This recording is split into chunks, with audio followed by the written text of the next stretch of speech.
saya calon guru penggerak angkatan 10 dari Kabupaten Musirawas, Provinsi Sumatera Selatan.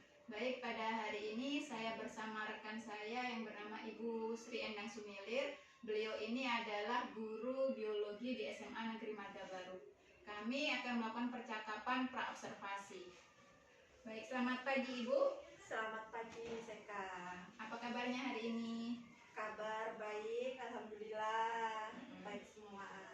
Oke, Bu, besok Senin kan kita mau observasi kelas tuh. Ya. Nah, saya pengen ngobrol-ngobrol dulu sama Ibu nih. Boleh. Ya, jadi besok Senin itu rencananya mau ngajar materi apa, Bu? Saya deg-degan mau diobservasi. Rencana saya besok saya ingin mengajar, kebetulan saya ada jam di kelas 10. Jadi saya akan mengajar di kelas 10 IPA 1, itu jam pertama nanti kalau mau observasi saya, Bu ya. Ya. Baik, jadi materinya tentang apa, Bu? Materinya masih tentang, karena ini semester 1, itu masih tentang keanekaragaman hayati, tetapi subpokoknya itu faktor penyebabnya, faktor penyebab dari kegiatan manusia yang dapat merusak keanekaragaman hayati. Baik, jadi Ibu nanti akan mengajar materi tentang keanekaragaman hayati ya, Bu ya? Iya.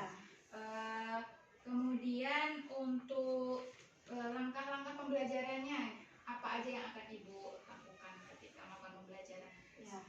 Langkah-langkah pembelajarannya seperti biasa, itu yang pertama kita akan mengadakan tujuan pembelajaran, kemudian media pembelajaran, dan strategi pembelajaran yang akan kita ajarkan pada hari itu kepada siswa apa aja, mulai dari diskusi sampai pengenalan hasil belajar atau evaluasi.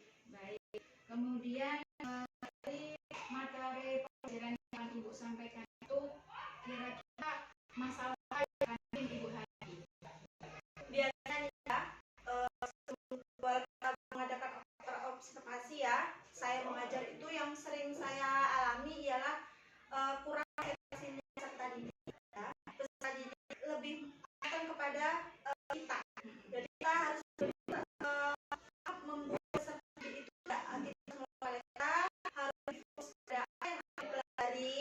Kami kan merdeka belajar ya, jadi peserta benar-benar bisa belajar dengan mandiri seperti itu. Kita hanya mengawasi saja. Namun masih ada juga sebagian peserta didik yang mereka bisa berdiskusi misalkan, tetapi mereka malas atau untuk mengungkapkan bagaimana mereka bisa seperti itu. Nah, kira-kira untuk menghadapi hal tersebut, strategi apa yang Ibu akan gunakan nanti? Biasanya saya akan menggunakan itu dengan strategi games untuk lebih mendekatkan diri kepada peserta didik, atau tidak misalkan jam siang karena tangan kita tahu sendiri panas atau siswa itu sudah konsentrasi, saya mengadakan ice breaking sama anak. Jadi anak-anak yang tadinya udah nggak konsentrasi balik lagi konsentrasinya, jadi seperti awal masuk lagi, walaupun masih ada, tapi kita kan sebagai guru berusaha. Bagus sekali ya Bu ya, itu strateginya. Memang benar sekali kalau games itu kan menyenangkan ya. Jadi anak-anak pasti senang ketika bermain sambil belajar ya. Terus ice breaking juga, mereka tuh senang sekali untuk melakukan ice breaking. Baik, untuk kedepannya nih Bu, kira-kira apa yang akan Ibu lakukan supaya pembelajaran Ibu ini lebih bermakna? Banyak sebenarnya yang ingin saya lakukan, cuman kan bertahap. Kita lebih mengajak ke siswa agar mereka itu sebenarnya harus lebih aktif dalam pembelajaran. Tidak harus kita suruh, mereka sudah mengerti. Nah, itu yang harus saya terapkan lagi mungkin sama anak-anak, keaktifan mereka dalam berdiskusi atau keaktifan mereka dalam pembelajaran.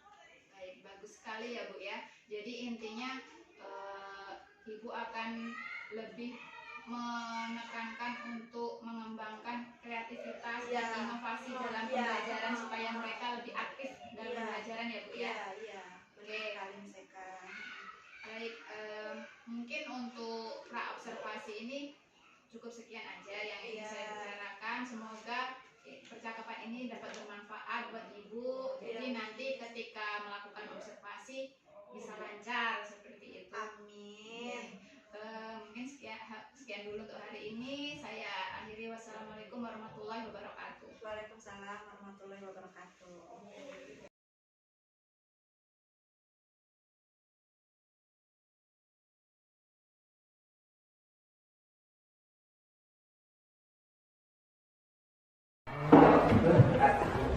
Siap. Berdoa dimulai. Ucapkan salam. Assalamualaikum warahmatullahi wabarakatuh. Waalaikumsalam warahmatullahi wabarakatuh. Apa kabarnya hari ini?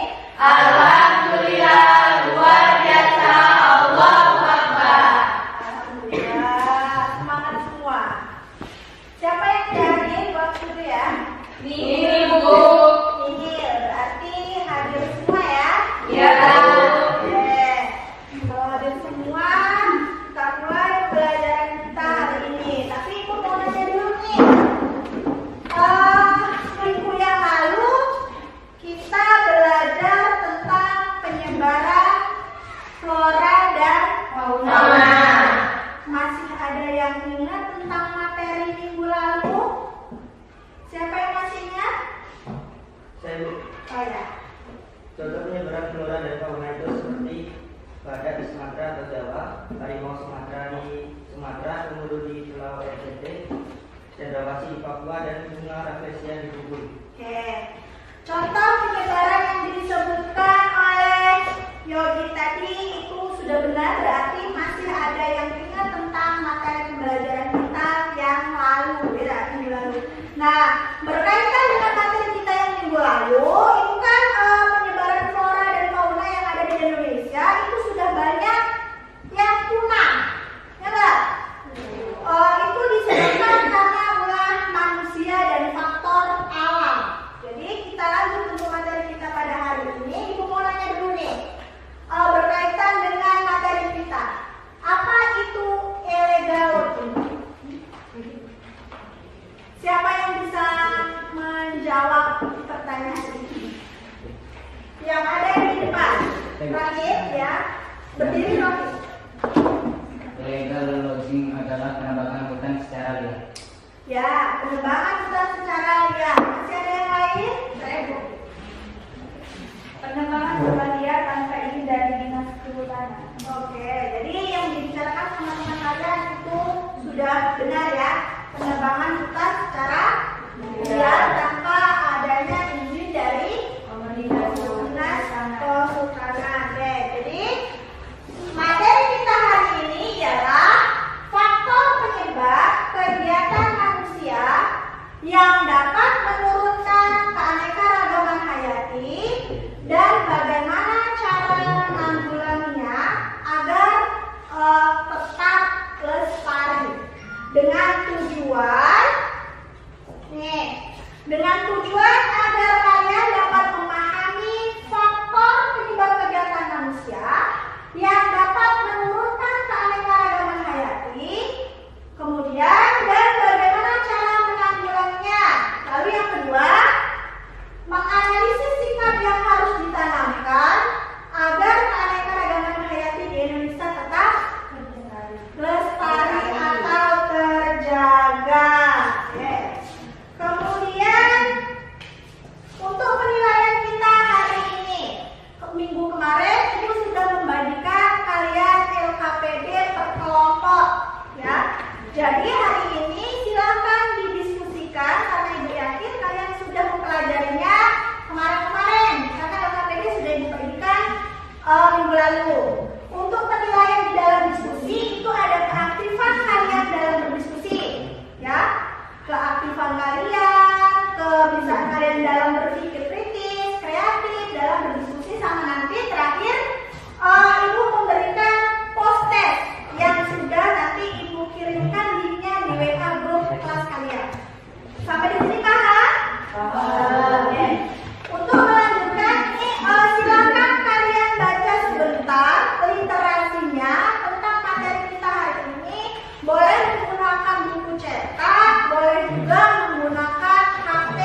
sebuah gambar orientasi. Ada gambar A dan gambar B. Pada gambar A itu gajah yang mati di tempat sampah. Kemudian gambar B itu ada erosi gunung berapi. Apa kaitannya materi kita dengan gambar tersebut? Siapa yang bisa menjelaskan? Gambar A. Ya, tidak. Menurut saya, gajah yang kehilangan habitat tempat tinggal karena adanya illegal gym, sehingga gajah tersebut kehilangan habitat dan susah untuk mencari makanan. Hutan-hutan yang ditebang oleh manusia bisa dijadikan pabrik. Oke, jadi pada gambar A itu menurut Lila, gajah tersebut kehilangan habitatnya, ya? Sehingga dia tidak mempunyai tempat tinggal lagi. Ya. Untuk gambar B itu erosi gunung berapi. Oke, Diana. Gambar B merupakan gambar yang menunjukkan terjadinya gunung meletus sebagai faktor alam alami. Saat gunung meletus, hewan-hewan kehilangan habitatnya sehingga masuk ke pemukiman warga. Oke, hampir sama, namun pada gambar A itu karena ulah manusia, kan? Ya. Pada gambar B ini karena alam. Oke, ini Ibu masih ada lagi satu video. Silakan dipahami. Masih usahakan hadiah Garuda dalam Kompas Aceh. Saudara keberadaan orangutan Sumatera mulai lancar di Provinsi Aceh. Bagaimana orangutan disebabkan kerusakan hutan perburuan liar dan alih fungsi hutan menjadi lahan perkebunan. Satwa yang dilindungi negara ini mulai terancam punah. Pasalnya habitat mereka terganggu oleh aktivitas merusak hutan, perburuan liar serta alih fungsi hutan menjadi lahan perkebunan. Dengan adanya Undang-Undang Perlindungan Satwa Nomor 5 Tahun 1990 tentang konservasi sumber daya alam hayati dan ekosistemnya, seharusnya orangutan terlindungi dari kepunahan. Namun, faktanya berbanding terbalik dengan keberadaan orangutan Sumatera yang kian terancam punah. Dan data International Conservation Union atau IUCN mencatat sisa orangutan Sumatera hanya berjumlah 13.400 individu. Selama ini, konflik orangutan dengan manusia kerap terjadi di beberapa wilayah, seperti di kawasan ini Aceh Tengah, Rawatri, Panangan Raya, serta di Suku Salam. Orangutan di daerah itu mulai terisolasi dari kawasan akibat habitat mereka menjadi kawasan perkebunan dan perburuan maupun penjualan bayi orangutan. Bisa memastikan habitat satwanya juga bisa terlindungi, salah satunya dari orangutan. Beberapa kali kita kan melakukan evakuasi orangutan misalnya di wilayah Keripak, wilayah Bawah. Itu kebanyakan kita bawa ke pusat reintroduksi yang ada di Aceh Besar misalnya. Dan memang kebanyakan ini orangutan yang berasal dari wilayah kampung di Aceh. Perlindungan orangutan di Aceh tidak menjadi prioritas pemerintah Aceh. Padahal, orangutan berperan penting bagi regenerasi hutan melalui buah-buahan maupun biji-bijian yang mereka makan. Nova Musdeni, Kompas TV, Banda Aceh. Dari pemahaman video tadi itu hampir sama dengan yang ada di gambar yang Ibu contohkan tadi. Tapi untuk lebih memahaminya, kalian sudah memahami video tadi. Siapa yang dapat menjelaskan tentang pemahaman video yang barusan Ibu tampilkan? Pendi. Jadi video tersebut dapat dipahami bahwa orangutan Sumatera terancam punah akibat perburuan. Selain itu, penjualan bayi orangutan kerap kali dilakukan oleh manusia. Selain itu, orangutan berperan penting bagi generasi hutan dan dari biji-biji yang mereka makan. Ya. Jadi habitat orangutan yang ada di Sumatera ini, tempat kita ini, itu hampir punah karena ulah manusia. Yang pertama itu yang dijelaskan sama Pendi sesuai dengan video tadi, menjual bayi-bayi orangutan. Itu untuk apa? Untuk keperluan pribadi, ya. Padahal untuk regenerasi kita itu banyak sekali. Oke.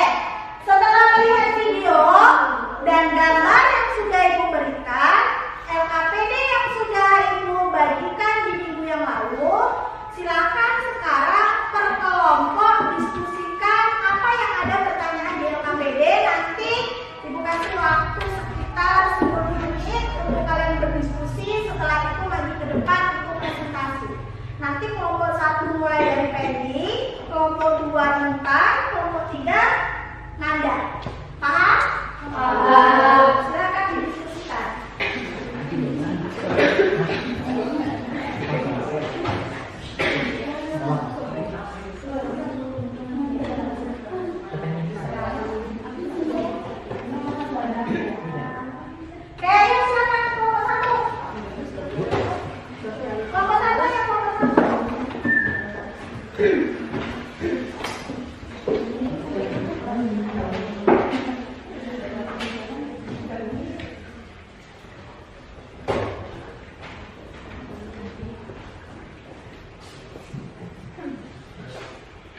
Assalamualaikum warahmatullahi wabarakatuh. Waalaikumsalam warahmatullahi wabarakatuh. Kami dari kelompok 1 akan mempresentasikan tentang soal-soal LKPD, yaitu hasil analisis mengapa orang hutan tersebut masuk ke pemukiman warga dan hubungkan dengan ancaman keanekaragaman hayati. Serta jelaskanlah menurut kelompok kalian bagaimana cara menanggulanginya agar hewan-hewan tersebut tidak ada lagi berkeliaran di pemukiman warga. Hal ini akan dijelaskan oleh teman saya. Baiklah, saya akan menjelaskan tentang mengapa hewan-hewan liar bisa masuk ke pemukiman warga. Maksudnya hewan-hewan liar ke pemukiman warga dikarenakan penyebutan dan rusaknya habitat hewan yang diakibatkan oleh manusia, misalnya penebangan hutan secara liar, pembakaran hutan, serta penggusuran hutan yang diakibatkan hewan-hewan liar tersebut bisa masuk ke pemukiman. Cara menanggulanginya adalah dengan sosialisasi, melindungi hutan, serta tidak menyalahgunakan hutan. Saya dari kelompok 2 ingin bertanya tentang bagaimana cara pemerintah untuk melindungi habitat orang hutan atau hewan yang memasuki permukiman tersebut. Kami akan mencoba menjelaskan atau menjawab pertanyaan dari kelompok 2 yang akan dijelaskan oleh teman saya. Ya, saya akan menjawabnya. Pemerintah dapat melakukan perluasan kawasan perlindungan hewan dan tumbuhan seperti cagar alam, taman nasional, dan hutan lindung, dan juga melakukan reboisasi dan penghijauan untuk memperbaiki habitat bagi kelestarian hewan dan tumbuhan tersebut. Apakah paham dengan apa yang disampaikan oleh teman saya? Sudah paham belum, Cinta? Sudah paham. Jadi soal jawaban dari Rohit tadi, pemerintah ya? Iya. Apa yang harus dilakukannya? Iya. Itu harus membuat apa tadi Rohit? Cagar alam, taman Cagar nasional, dan alam, hutan lindung. ya, dan lain sebagainya. Sosialisasi kepada masyarakat itu juga penting. Bagaimana menyadarkan dari diri seseorang agar melindungi hewan-hewan tersebut supaya tidak kehilangan habitatnya. Dan alasannya mengapa hewan-hewan tersebut itu bisa keluar dari habitatnya itu karena 2 faktor tadi. Bisa karena ulah manusia, bisa karena faktor alam. Oke, silakan disimpulkan kelompok 1. Baik, sekian jawaban kami. Materi ini akan disimpulkan oleh Kesimpulan dari kelompok kami bahwa kita harus menjaga habitat hewan dan jangan merusaknya. Lalu kita tidak boleh membakar dan menebang hutan sembarangan. sekian dari kami. Wassalamualaikum warahmatullahi wabarakatuh. Kasih aplaus dulu untuk kelompok 1. Silakan duduk. Oke. Kelompok 2 atau kelompok 3 dulu nih? Kelompok 2 dulu. Ayo silakan kelompok 2.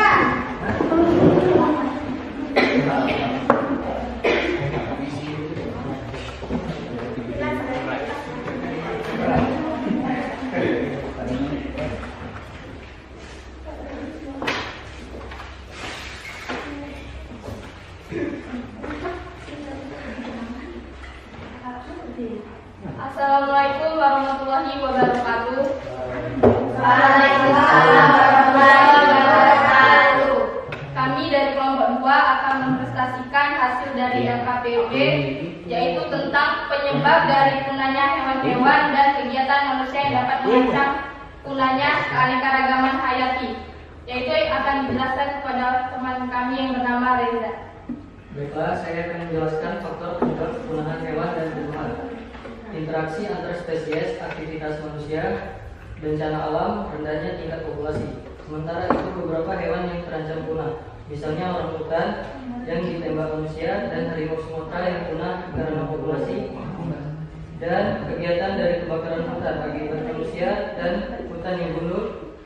Upaya dari pelestarian hewan dan tumbuhan dapat ditanggulangi dengan dilakukan dengan cara pelestarian in situ dan ex situ, yakni dilakukan rehabilitas, penangkaran, dan pembiakan hewan langka dan sosialisasi kepada masyarakat.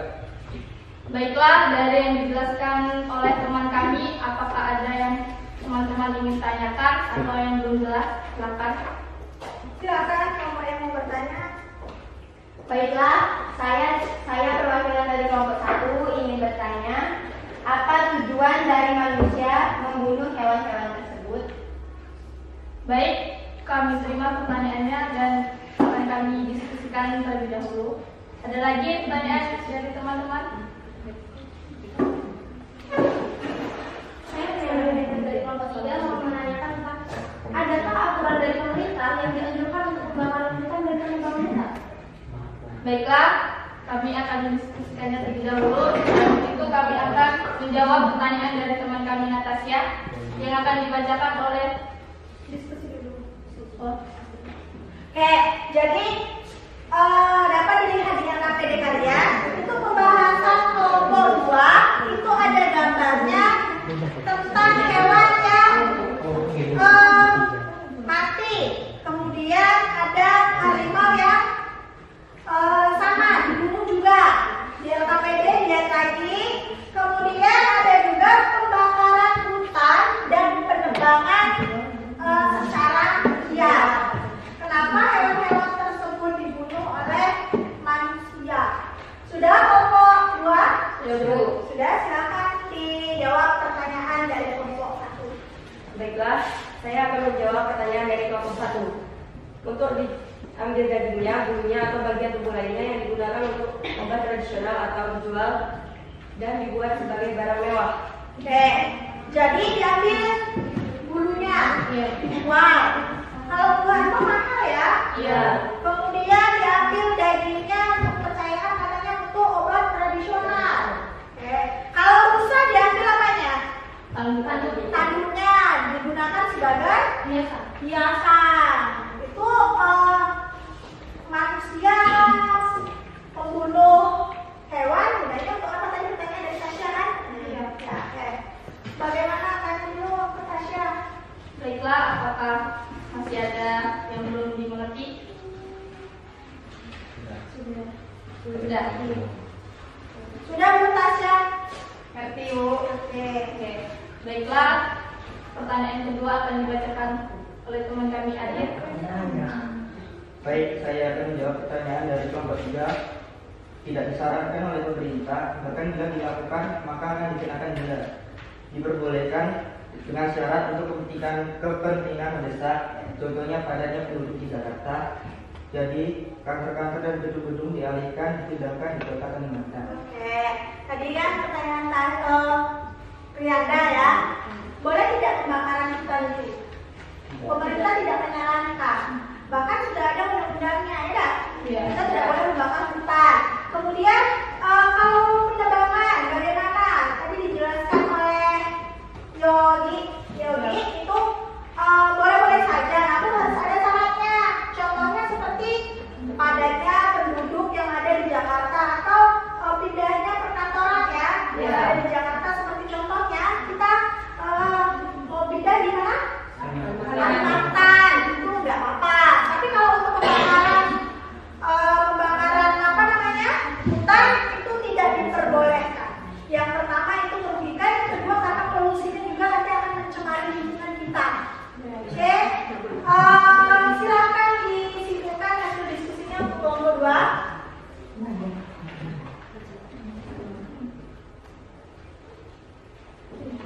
Baiklah, kesimpulannya akan dibacakan oleh teman kita yang bernama Dwi. Baiklah, kesimpulannya dari yang teman saya sampaikan yaitu menjadi oleh secara alam agar tidak membakar dan menebang hutan secara liar sehingga menjaga ekosistem dan hewan-hewan yang ada di alam. Baiklah, sekian presentasi dari kami hari ini.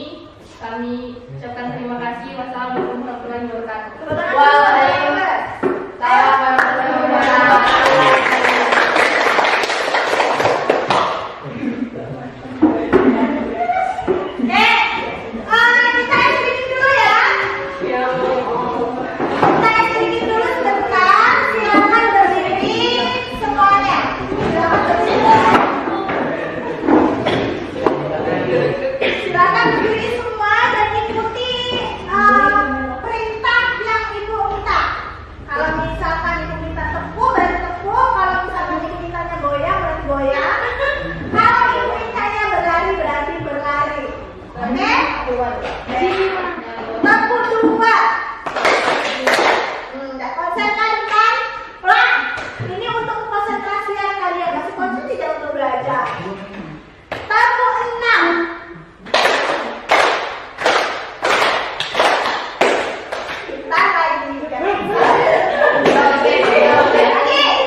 Assalamualaikum warahmatullahi wabarakatuh. Waalaikumsalam warahmatullahi wabarakatuh. Berdirinya kami di sini, kelompok 3 akan mempresentasikan hasil diskusi LKPD kami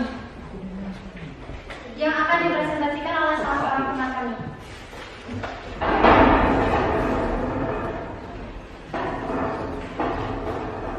Penyebab adanya kepunahan keanekaragaman hayati ada 2 faktor, yaitu faktor alam dan faktor manusia. Faktor manusia antara lain illegal logging atau penebangan hutan secara ilegal. Hal ini bertujuan untuk membangun gedung-gedung baru sehingga hewan-hewan kehilangan habitat dan sumber makanan, memaksa mereka masuk ke permukiman warga untuk mencari makan. Sedangkan faktor alam karena bencana alam, contohnya gunung meletus, sehingga hewan-hewan yang tinggal di lereng gunung turun atau mencari tempat yang aman. Namun, jika tidak ditemukan tempat yang dirasa aman, mereka terpaksa masuk ke permukiman warga guna mencari makan atau tempat yang aman.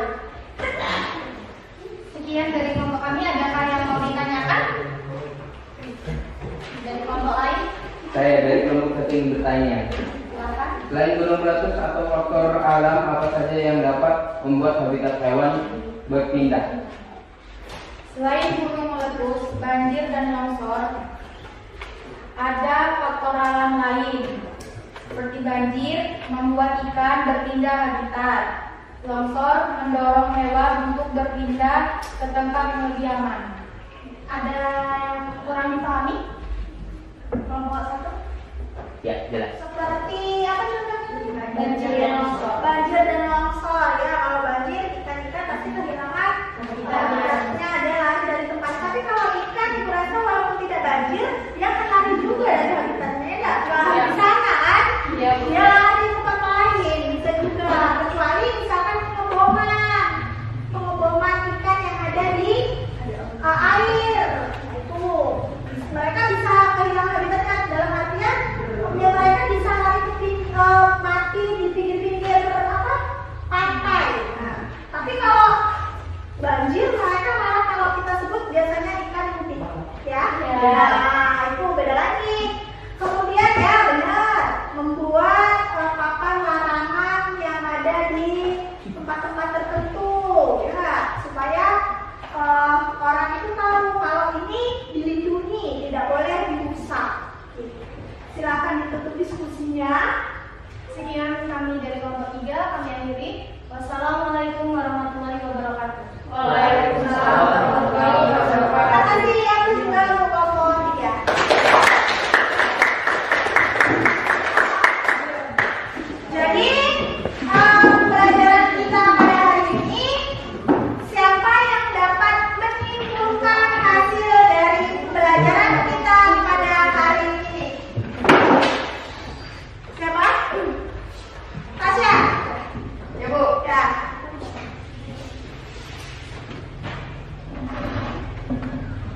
Dari pembelajaran hari ini, kita dapat pelajari bahwa jangan menebang hutan sembarangan dan kita harus menjaga habitat hewan agar hewan tetap bisa dijaga, tetap ada. Oke. Ada yang lain? Ada 2 faktor tadi yang kita bahas ya, selain disebutkan oleh Tasya. Ada faktor alam dan faktor manusia. Kalau faktor manusia itu contohnya tadi seperti penebangan kayu, apalagi pembakaran hutan. Kalau faktor alam tadi yang dijelaskan oleh kelompok 3, apa aja tadi? Meletus, banjir, longsor dan lain sebagainya. Oke? Kalau begitu, Ibu ini, nah ada proses yang sudah Ibu kirim melalui WA group. Silakan dikerjakan. Kalau sudah nanti Ibu akan memberikan juga revisi. Silakan dikerjakan untuk postesnya. Nanti Ibu akan mengadakan refleksi. Itu hanya 5 soalnya ya. Ya Bu. Oke, silakan dibuka lagi di WA group. Itu sudah Ibu kirim lagi refleksi.